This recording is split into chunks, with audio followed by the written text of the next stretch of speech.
बहुत अच्छा सुन रहे हैं। ये निर्मल जी की जिद थी कि मैं इतनी दूर आऊं, वरना दिल्ली के नजदीक ही आज फरीदाबाद में बहुत बड़ा कार्यक्रम था।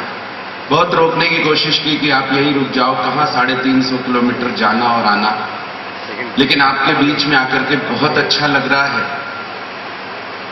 खान साहब और शर्मा जी और मिश्रा जी एक साथ बैठ करके कविता सुनते हैं तो बहुत अच्छा लगता है। दिल्ली को कहीं चिंता होती है साहब कि हमारी कौमी एकता को खतरा नहीं। एक फैसला आने वाला था हाई कोर्ट का, तो पूरी दिल्ली चिंतित थी। एक अघोषित सा कर्फ्यू की फैसला मंदिर के पक्ष में आता है कि मस्जिद के पक्ष में आता है।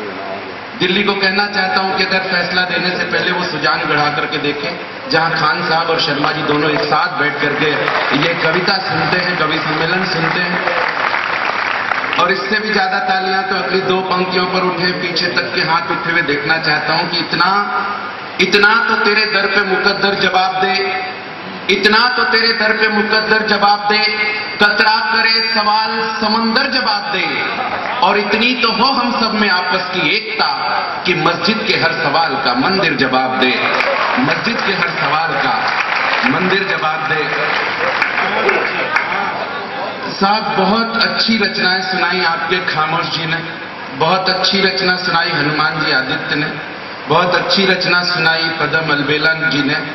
खान साहब, मैं अगर चाहूं भगवान की कसम तो इन सबसे अच्छी रचना सुना सकता हूं, लेकिन वैसी मैंने आज तक लिखी ही नहीं। मैं अच्छी रचना लिखता नहीं। अच्छी रचनाएं तुलसीदास जी लिखा करते थे, हमारे बीच में नहीं है।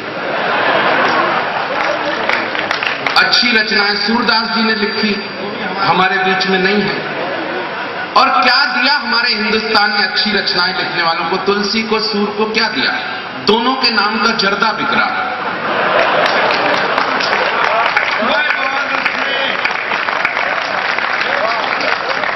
मैं अच्छा लिखूं, मेरे नाम का गुटखा बिकने लगे। एक जोड़ा आया, अच्छा सुजानगढ़ में पुरुष भी जोड़े से ही आते हैं। ईश्वर इन दोनों का वैवाहिक जीवन मंगलमय करे। अगली बार आएंगे तो बच्चा भी लेकर के आएंगे गोद में।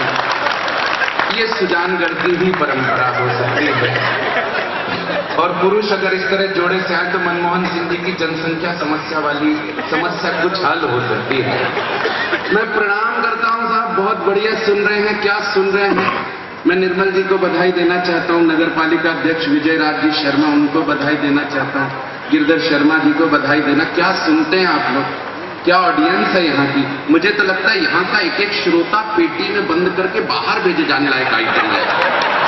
भगवान की कसम, आप लोगों का तो निर्यात होना चाहिए कि कवि सम्मेलन कहीं पर भी हो, श्रोता तो ये सुजान करके होना।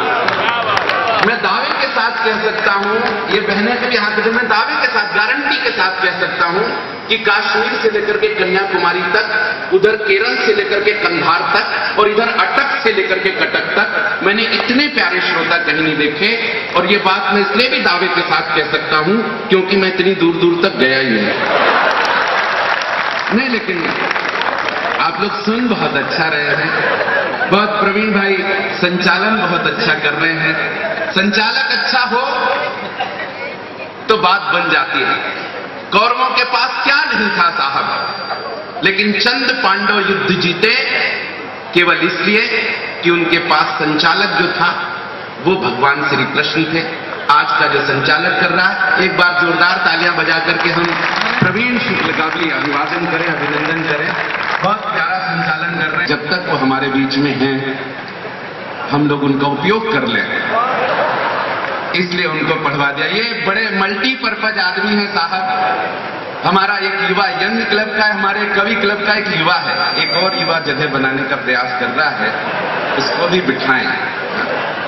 बहुत अच्छे, बैठ जाओ, वहां बिठाएं जहां से कवियत्री दिखे उसको। आ जाओ, वो इतनी देर से इसी में परेशान थे भाई साहब। बहुत बढ़िया। पदम अलबेला जी मल्टीपर्पज आदमी है साहब। एक कवि सम्मेलन में हमने कविता पढ़ी, इन्होंने भी कविता पढ़ी, प्रवीण भाई ने भी कविता पढ़ी। एक महिला आई कवि सम्मेलन खत्म होने के बाद पदम जी के पास, बोले पदम जी मेरे घर चलो। मैं और प्रवीण हैरान की कविता तो हमने भी पढ़ी, वो महिला इनको घर क्यों ले जाना? जी लखनऊ का कार्यक्रम था, ये गवाह है।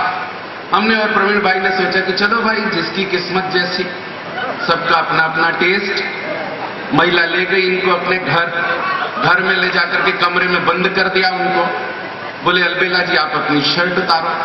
अब ये बेचारे फंस गए थे, दूसरा शहर दूसरे के घर में। इन्होंने डरते डरते अपनी शर्ट उतार दी। महिला ने कहा आप अपनी बनियान उतारो। तो अलबेला जी बोले देखो बहन जी, मैं टीवी पर कुल 2 ही चैनल देखता हूं, एक तो आस्था और दूसरा संस्कार। तीसरा चैनल मेरे पिताजी ने भी कभी नहीं देखा। तो महिला ने कहा फालतू बात मत करो, अपनी बनियान उतारो। इन्होंने डरते डरते अपनी बनियान उतारी, सिंगल चेचिस में खड़े हो गए। उस महिला ने अपने 5 साल के बच्चे को आवाज दी, बेटा लल्लू इधर आ, देख बेटा अगर तू रोज बोर्नवीटा नहीं पिएगा तो आगे चल के ऐसा ही दिखेगा। ये मल्टीपर्पज आदमी है। हमारे कवि सम्मेलन के मंच के गौतम गंभीर हैं। मैं इनको प्रणाम करता हूं और अपनी पारी प्रारंभ करना चाहता हूं। बात की शादी की और तमाम चीजों की बात की, आप में ऊर्जा बहुत है। कवि सम्मेलन में इतने अच्छे श्रोता, वाकई मैंने दिल्ली के 4 कवि सम्मेलन पढ़ने के बाद वो तसल्ली नहीं हुई जो आपके बीच में कविता सुनाने पर आज होगी। क्यों है आज हम लोग यहां पर? प्रवीण भाई चाहते तो आज मेरठ में एक बड़े कार्यक्रम में हो सकते थे। अलबेला जी चाहते तो दिल्ली का दिल्ली में ही एक बड़े कार्यक्रम में हो सकते थे। क्यों है हम यहां? एक छोटी सी कविता, एक छोटी सी कहानी से आपको जोड़ना चाहता हूं कि क्यों है आज हम लोग यहां। एक बार एक सड़क पर 2 दोस्त जा रहे थे, 2 मित्र जा रहे थे। यकाएक एक मित्र ने दूसरे मित्र को रोका। बोले तुमने कोई आवाज सुनी क्या? दूसरे मित्र ने कहा नहीं मित्र, मैंने कोई आवाज नहीं सुनी। तो पहला मित्र रुका, वो पीछे पलटा और एक 5 रुपए का एक सिक्का उठाया। बोले देखो दोस्त, ये 5 रुपए का सिक्का गिरा, खनखनाहट की आवाज हुई और कमाल है तुम्हें आवाज सुनाई नहीं दी इस सिक्के की। उसने उठा करके वो सिक्का जेब में रख दिया। 50 कदम आगे चले होंगे। अब दूसरे मित्र ने पहले मित्र को रोका। बोले तुमने कोई आवाज सुनी क्या? तो पहले मित्र ने कहा नहीं मैंने कोई आवाज नहीं सुनी। दूसरा मित्र नीचे उतरा। झाड़ियों में एक तितली फंसी हुई थी, रंग बिरंगे पंखों वाली, वो फड़फड़ा रही थी। उसने बड़ी सावधानी से तितली को उस झाड़ियों से निकाला और हवा में उड़ा दिया। और दूसरे मित्र को कहा कि तितली के पंखों की फड़फड़ाहट थी जो मुझे सुनाई दे रही थी। तो पहला मित्र हैरान रह गया। उसने कहा कमाल है यार, 5 रुपए का सिक्का गिरा, इतनी तेज खनखनाहट की आवाज हुई, तुझे सुनाई नहीं दी, और तितली के पंखों की मामूली फड़फड़ाहट तुझे सुनाई दे रही। तो दूसरे मित्र ने जो जवाब दिया वो शायद हम कवियों का जवाब हो सकता है। दूसरे मित्र ने पहले मित्र से कहा कि तुझ में और मुझ में सिर्फ यही फर्क है मेरे यार कि तुझे धन की आवाज सुनाई पड़ती है और मुझे मेरे मन की आवाज सुनाई पड़ती है। हम अपने मन की आवाज सुन करके आज यहां पर हैं। क्या श्रोता हैं आप लोग? सच बता रहे हैं, मजा आ जाएगा, बहुत अच्छा लगेगा आपके बीच में कविता सुना। सुजानगढ़ का एक बच्चा बता रहे थे, छोटा बच्चा मुख्य अतिथि जैसा बैठा हुआ। सुजानगढ़ के बच्चों का तो मैं फैन हूं। पूरे 8 साल लगा दिए मैंने सुजानगढ़ के बच्चों से मिलने के लिए, आप जैसे श्रोताओं से मिलने के लिए। मेरा एक मित्र रहता लक्ष्मणगढ़, उसका ट्रांसफर एक प्राइवेट स्कूल में सतना में पढ़ाता है। वो जब उसका ट्रांसफर यहाँ सुजानगढ़ हुआ तो बड़ा प्रसन्न, एक प्राइवेट स्कूल में यहाँ पर हुआ, बड़ा प्रसन्न था। बोले सुंदरानी मजा आ गया, लक्ष्मणगढ़ घर है, सुजानगढ़ में प्राइवेट स्कूल में ट्रांसफर हुआ, यहाँ वहां आना जाना करता रहूं, घर से अप डाउन करता रहूंगा। 3 दिन पढ़ाया आपके सुजानगढ़ में। चौथे दिन मेरे को फोन किया, बोले वापस सतना उसी प्राइवेट स्कूल में मेरा ट्रांसफर करवा दो। मैंने कहा क्या हुआ? बोले सुजानगढ़ के बच्चे इतने तेज हैं कि इनको पढ़ा ही नहीं सकते। मैंने कहा क्या हुआ? बोले इनको पढ़ाएं तो याददाश्त चली जाए मास्टर की। अरे मैंने कहा हुआ क्या? अरे बोले यार मैं विज्ञान का टीचर, मैं बोर्ड में लिख के कभी समझाता नहीं थ्योरी में, मैं बच्चों को प्रैक्टिकली समझाता हूं। तो मैंने कहा वहां पे भी समझा? बोले वही किया। मैंने कहा क्या किया? बोले एक चैप्टर आया लाइट का, प्रकाश का, तो मैंने यहाँ के बच्चों को भी प्रैक्टिकली समझाने के लिए कमरे के खिड़की और दरवाजे सब बंद कर दिए, तो कमरे में हो गया अंधेरा। मैंने एक माचिस मंगाया, मोमबत्ती मंगाई और माचिस से मोमबत्ती को जलाया तो कमरे में प्रकाश हो गया। मैंने बच्चों से पूछा, मैंने कहा बच्चों बताओ इसमें प्रकाश कहां से आया? तो सुजानगढ़ का एक बच्चा खड़ा हो गया, उसने जाके मोमबत्ती बुझा दी। बोले मास्टर जी बताओ गया कहां?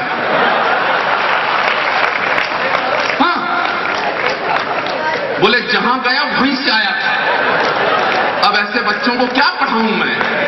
भाई साहब ये बच्चे कमाल हैं, कमाल क्या धमाल है। मैं प्रणाम करता हूं, आप में बहुत ऊर्जा है। ये कह रहे थे बुढ़ापे का इश्क बड़ा डेंजरस होता है। ऐसा नहीं है सर खान साहब, नई नई शादी होती है, ऊर्जा होती है, युगल होता है, प्यार होता है। उनके कमरे देखो तो मन ठंडा होता है, गुलाबी दीवारें, प्रिंटेड पर्दे, डिओड्रेंट, सेंट की बोतल, विदेशी फिल्मों की कैसेट। 5 साल बाद आप उनके कमरे चेक करो, आयोडेक्स मलहम, पेनजान की गोली, बाबा रामदेव की योग की सीडी कैसेट, ये सब मिलने लगे तो समझ लो आदमी कवि सम्मेलन सुनने लायक हो गया है। ऐसे सारे लोगों को मैं प्रणाम करता हूं, नमस्कार करता हूं साहब। बहुत बढ़िया सुनने वाले हैं आप लोग, बहुत अच्छे, कमाल है साहब, क्या मस्ती है साहब। तबियत 350 किलोमीटर की यात्रा की पूरी थकान गायब हो गई। प्रवीण शुक्ल कह रहे थे कुछ लोग चले गए, कुछ लोगों चले नहीं गए, कुछ ऐसी रासायनिक प्रक्रियाएं होती, जाते आते आदमी चलता रहता है, ये क्रम चलता रहता और चलता रहेगा। बहनों की इतनी उपस्थिति को प्रणाम करता हूं और 2 पंक्तियां आपको देना चाहता हूं। मेरे एक छोटे भाई सुनील जोगी ने लिखी बहुत अच्छी पंक्तियां बहनों को देना चाहता हूं। ये कहें कि देवदास नहीं होंगे, पारू नहीं होंगी तो देवदास क्या करेंगे। मेरे मित्र ने उसने लिखा कि इस देश में बेटियों ने जो चाहा वो पाकर के दिखाया, बेटियों ने इस देश में राष्ट्रपति तक बन के दिखाया और पूरा सदन स्वीकार करे। 2 पंक्तियां ताली उस तक पहुंचे कि बेटियों ने इस देश में राष्ट्रपति तक बन के दिखाया। बेटी घर में हो तो घर का स्वाभिमान नहीं जा सकता है और बेटा घर में हो तो चाहे चूल्हा ठंडा रह जाए, बेटी घर में हो तो भूखा मेहमान नहीं जा सकता है। बहुत अच्छे, बेटी घर में हो तो भूखा मेहमान नहीं जा सकता है और इससे ज्यादा ऊर्जा मिले कि बेटी घर में हो तो भूखा मेहमान नहीं जा सकता है। बेटियां घर में हो तो घर की खिड़कियां, दीवारें और दरवाजे तक बोलते हैं। मूर्ख हैं वो लोग जो बेटियों को बेटों से कम तौलते हैं। मूर्ख हैं वो लोग जो बेटियों को बेटों से कम तौलते हैं।